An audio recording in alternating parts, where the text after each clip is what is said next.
नमस्कार. कधी विचार केला आहे का की वैद्यकीय संशोधनामध्ये माणसांवर जे प्रयोग केले जातात त्यासाठी काही नियम असतील का?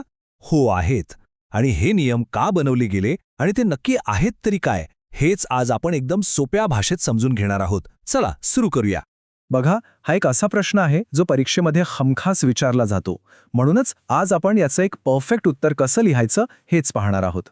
आता विषय थोडा मोठा वाटू शकतो, पण अजिबात काळजी करू नका.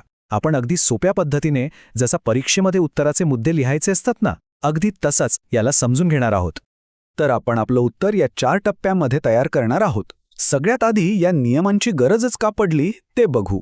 मग न्यूरेम्बर्ग कोड आणि हेल्सिंकी घोषणा काय आहेत ते समजून घेऊ. आणि सगळ्यात शेवटी हे सगळं लक्षात कसं ठेवायचं यासाठी एक जबरदस्त माइंड मॅप पाहू. चला तर मग आपल्या उत्तराच्या पहिल्या मुद्द्यापासून सुरुवात करूया. हे नियम बनवण्याची गरजच का निर्माण झाली?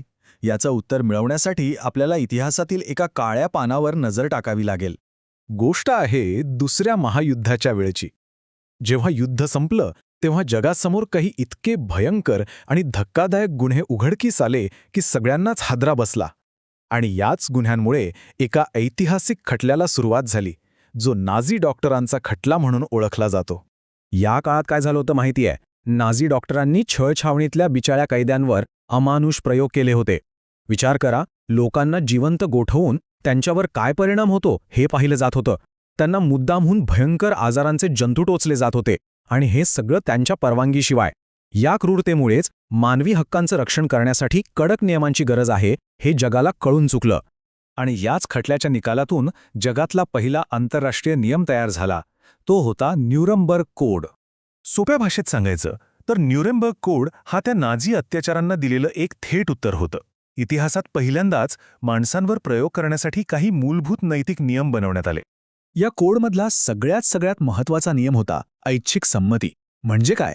तर प्रयोगात भाग घेणाऱ्या व्यक्तीला त्याबद्दलची सगळी माहिती द्यायची आणि कोणत्याही दबावाशिवाय तिची परवानगी घ्यायची. हे बंधनकारक होतं. त्याचबरोबर प्रयोग समाजाच्या भल्यासाठीच असावा आणि त्यात कोणालाही विनाकारण त्रास होता कामा नये.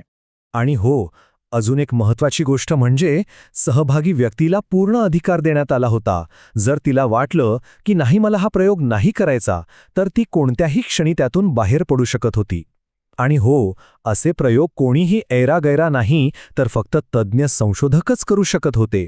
ठीक आहे, तर न्यूरेम्बर्ग कोडने एक चांगली सुरुवात केली. पण बघा, काळ बदलतो, विज्ञान पुढे जातं, विशेषतः औषधांच्या चाचण्या, आणि मग हळूहळू जाणवायला लागलं की या सुरुवातीच्या नियमांना अजून थोडं अपडेट करायची गरज आहे. आणि याच गरजेतून 1964 साली हेल्सिंकी घोषणा जन्माला आली. हा एक प्रकारे न्यूरेम्बर्ग कोडचा व्हर्जन 2.0 होता असं म्हणायला हरकत नाही. या घोषणेने आधुनिक वैद्यकीय चाचण्यांसाठी नियम अधिक स्पष्ट आणि कडक केले. मग नक्की फरक काय होता या दोन्हींमध्ये? तर हेल्सिंकी घोषणेने 2 खूप महत्त्वाच्या गोष्टी आणल्या.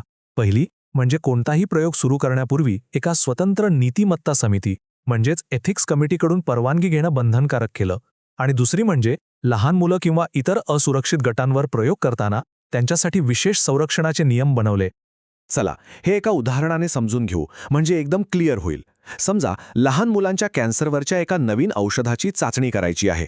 तर हेल्सिंकीच्या नियमानुसार सर्वात आधी एथिक्स कमिटीची परवानगी घ्यावी लागेल, मग मुलांच्या पालकांची लेखी संमती घ्यावी लागेल, आणि सगळ्यात महत्त्वाचं, चाचणी सुरू असताना जर त्या मुलाला थोडाही त्रास झाला किंवा त्याने नकार दिला तर प्रयोग त्याच क्षणी थांबावा लागेल.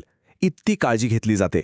चला, आता आपण आपल्या उत्तराच्या शेवटच्या आणि सगळ्यात महत्त्वाच्या भागाकडे येऊया. हे सगळे मुद्दे परीक्षेच्या वेळी लक्षात कसे ठेवायचे, त्यासाठीच हा खास माइंड मॅप आहे. बघा किती सोपं आहे हे. एका बाजूला न्यूरेम्बर्ग कोड, ज्याने पाया रचला, ऐच्छिक संमती, समाजाचा फायदा आणि माघार घेण्याचा अधिकार यांसारखे नियम आणले. आणि दुसऱ्या बाजूला हेल्सिंकी घोषणा, जिने त्यावर कळस चढवला, स्वतंत्र नीतिमत्ता समिती, असुरक्षित गटांसाठी विशेष काळजी आणि मुलांच्या बाबतीतले कडक नियम, हे सगळं त्यात आलं. तर एक गोष्ट लक्षात घ्या, या 2 नियमांमुळे वैद्यकीय संशोधनाचा चेहरामोहराच बदलून गेला. जे संशोधन एकेकाळी दहशतीचा आणि क्रूरतेचा विषय बनलं होतं, ते आज एक सुरक्षित, पारदर्शक आणि मानवतेच्या कल्याणासाठी चालणारी एक अत्यंत महत्त्वाची प्रक्रिया बनली आहे. मला खात्री आहे की या स्पष्टीकरणामुळे तुम्हाला हा विषय आता एकदम सोपा वाटत असेल आणि परीक्षेसाठी तुमची उत्तम तयारी झाली असेल. जर ही माहिती आवडली असेल तर नक्की लाईक करा, सबस्क्राईब करा आणि हो, आपल्या मित्रमैत्रिणींसोबत शेअर करायला विसरू नका, जेणेकरून त्यांनाही याचा फायदा होईल.